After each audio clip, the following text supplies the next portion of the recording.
Brandon, what's up, man? Hey, I'm doing all right. How are you doing today? I'm good, man. What's going on? Well, pretty much just been struggling with a couple things with my wife, and hoping you could help me kind of work through parts of it. All right, go for it, man. What's I going have on? my question kind of written down, and basically, how do I come to terms with my wife's lack of effort to find a new job? Encourage her to find something that she can enjoy, love, and so on. Pretty much December, like things came to an end at her previous job. She really had been hating it for quite a while, and then ended up quitting, which I was supportive of her leaving it. But my one problem with it was not having a next step of what to go to and so on. So the last, 6, 7, 8 months, you just been hanging out? I mean, she's done a few things. Like she's also been in the National Guard, so I mean, she would do that on the weekends. But I mean, that's been Bro, over that's a the thing, right? last few. Yeah. No. Yeah. No. It's certainly a thing. I mean, that's been over for a few months now. Okay, Her 6 years was up there, so now it's really to the point where there's like nothing there. It's like she did a few extra classes in school while she was working to get enough credits where if she wanted to go for CPA, she had the credits where she could do that. But the follow up of actually going for that or having an actual idea of like something that will persist more than like a few more months is not quite there. It's really my problem. Is the like kind of future looking part of it. It's like today is okay, but what about another few months down the road? Does she struggle with depression? Or years? I don't know if I would say exactly that when she first quit her job, but it's certainly possible the last few months. I guess I wouldn't say we, but she ended up having a miscarriage the last few months. So possible there. Nothing like diagnosed and such. She hasn't talked to anyone about it, but I mean, it's reasonable. She has been super upset, even just random times today, last week, last month, or just pretty much random times. And so, I mean, it certainly could be part of it. How's your marriage, man? I mean, I don't really know exactly how to answer that. I would say the day to day we're pretty good, but I think we have been struggling a little bit recently with a lot of things. I think, things have just been kind of gloom for that. It's been sort of difficult as well because pretty much all that has been contained, she hasn't been comfortable to really share that with anyone. So, Are you a safe person for her to share with? no, I mean she's sharing it with me. I'm talking about it's just us with that. So it's like everything is. And that's fair. Like I'm not sharing that with anyone because I'm trying to respect that. Cause, obviously she is the main person that experienced that, but it's pretty much just been us going through that, and I want to respect that. It's like her family and such. Are you talking about pregnancy loss? Oh yes. Sorry, I thought I thought you got no. Got that. Yeah. All right. So basically, I need you to hear me very carefully. Okay. Like as intently as you've listened to anybody. Both of y'all lost this pregnancy, and you're struggling with how to feel because you don't feel it as deeply and as heavily. And she knows that, and she feels that, and she's already on an island and she probably feels as lonely as she's ever felt. And I know this because, brother, I was you. I did not understand the weight of what my wife was carrying after miscarriage 1 or miscarriage 2. And I missed it. So if you get nothing else for this call, we can talk about the job stuff, dude. But if we can get nothing else for this call, today, when you get home, I want you to shut the door, and I want you to ask your wife, hey, will you listen directly to me for a minute? Just direct. I want to tell you something vulnerable and straight. And hopefully she'll say, sure. And I want you to hold her face in your hands and look her in the eyes and say, I love you, and I'm so sorry that we lost this baby. And she'll probably get stone rigid and just begin to melt. And I want you to say, and I'm sorry that I missed it. You've been all alone in this, and I'm sorry. Will you do that for me? Yeah, I'll do that. Okay. And that's fair. I think, yeah, probably. Many men try to solve miscarriages with information. And that's not how you sit with a hurting person. Okay? And I'm just telling you, dude, because this isn't something I learned in grad school. It is, but I've done this myself. I screwed this up in my own home. Okay? Okay. Yeah, that's fair. I will do that. And I want to back all the way up. I without talking to her, I don't know why she quit her job 7 months ago and hasn't found a new job. That usually tells me there's something else going on inside your home. Now, you mentioned she is no longer a part of her military community. She's out of that. Yeah. Told me she's experienced a pregnancy loss. I'm telling you that even though you're probably a good man and a good husband, she has completely folded in on herself inside her own home because she recognizes she's all by herself. And as a newlywed, that is utterly terrifying.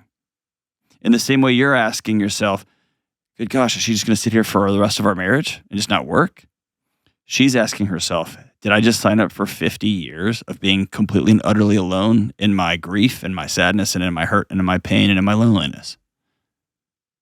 Now, I don't know if that has anything to do with the job part, and maybe you called asking for the job, but there's much bigger issues going on here. When you ask her about the job part, what does she say? I mean, she brings up like her past like full-time jobs, bad experiences with it, and wants to make sure that she gets a job that she really likes, enjoys, loves, and so on. What do you say to that? The problem that I have with that is like, I mean, to my knowledge at least, there's no actually looking for that job she loves, enjoys, so on, whether that's right next to her home, working from home. So what does she do all day? A little bit. I mean, she's at home. She'll like play games, play on her phone. Like she'll cook and clean and such. I mean, she's doing that now. She was here. I was certainly doing my part when she was in the house, but it's like I work from home, so like during the day, that's what like I'll be working and such. So she'll be doing things in the other part of the house. Do y'all need the money? No, that is not the problem. So what's the problem? Get me to the core problem, because there's something beneath this job. I mean, it's more of just her having something to do, something to like occupy some time. Will you be honest with me? Her having some kind of purpose and such, I guess. I just see. Brandon, will you be honest? I'm going to ask you a hard question. Will you tell me the truth on it? Yeah. Okay. Are you losing respect for her? Because she just sits around all day, month after month after month. I mean, I would say a little, possibly. And I think part of like when it got back to December and such was when she was going to quit that job, and I wasn't supportive of her leaving there. My problem was the not having somewhere to go, because I don't know, I didn't have anything to back it up, but I sort of suspected that it would be kind of a struggle to get another job after that, like more of just on her part. I don't have any real reason. It was just like a suspicion Okay. on my part. Here's I mean, I can help your wife get a job. I work with a guy named Ken and Coleman. He can, take care of those kind of things. That doesn't seem to be the issue here. There's deeper things going. The river is much deeper here. And so my guess is, I'm just going to put this out in the universe. Tell me if I'm wrong. But over the last 7 months, you've approached this conversation with, what jobs are you applying for? What are you thinking about doing? Or what do you think your life will look like in 3 years or 5 years or 7 years or whatever? And for whatever reason, she's experiencing those conversations as accusations and as you picking a fight. So I want you to change trajectory completely, okay? I want you to sit down with her tonight after you apologize, and you ask her, how can I love you in this season of loss? Maybe ask her, will you just tell me the story? What happened? And tell her I won't say anything. I just want to hear you. Let her tell the story. And then if tonight's the right night, cool. It probably won't be. So maybe in a night or two, I want you to tell her, I am at a loss for how I can best love you. Because you tell me that you want to be working, yet you're not looking for a job. And I don't know how to say it. I don't know how I can best love you in this time. Can you teach me that? And what you're doing is you're offering her an invitation to help you. You're not forcing her to respond to an accusation. Like, you're not applying for jobs, you're not getting a job, you're not doing anything. Do you see the difference? Yeah, I see that one's like more accusational, one's more supportive. One's more invitational. You're inviting her in to help you because you clearly are not communicating in a way that says, hey, I love you and I care about you. And just sitting at home and doing nothing for the rest of your life, playing video games on your phone, is a recipe for emotional and psychological and physical catastrophe. And I love you enough to tell you, like, I miss you. I want you full. I want you whole. I want you present. I want you all those things. But I'm not doing a good job of communicating that. Can you teach me? And maybe she'll open up with you. And if she won't open up with you, if she says, no, it's fine, just the employers suck out there, it's hard to get a job or whatever, then I want you to let her know that you're going to go start seeing a counselor, a therapist, because you need to learn some new skills because you're not doing a good job of communicating. And she'll say, you're doing a fine job. It's okay. No, I'm not doing a good job because I want to love you and I want to walk alongside you as you find your purpose, whether that's in being a mom, a stay-at-home mom, or whether that's being a homemaker, or whether that's being a full-time employee, or a mixture of all three of those. I'm just not doing a good job because I'm watching the woman I love just slowly wither away after the last 7 months. And I haven't done a good job with the grief after the miscarriage. And we haven't done a great job going to find new community after you left the military, and on and on and on. I need some more skills. And that's really the chance you have. Because for the last 7 months, you've been asking her, when are you getting a job? What are you going to do? Why'd you do all day? Why aren't you doing this? What? And it's not working. It just doesn't work. I'm almost positive something deeper is going on in her heart and her mind, or in your home. And I think until you find that, the job is just going to, like, finding a job is going to be playing whack-a-mole with the bigger real issues. And maybe that sense of loneliness has just frozen her, and you reaching across the aisle and saying, I'm still here and I haven't done a good job, but I love you and I want to make this right. How can I love you right now? Maybe that's a path. That's a turning the light on in the distance. Maybe she'll go see a marriage counselor with you. But I can tell you this. As her husband, you're watching her in pain and you're watching her hurt. I want to challenge you to be vulnerable. Go first.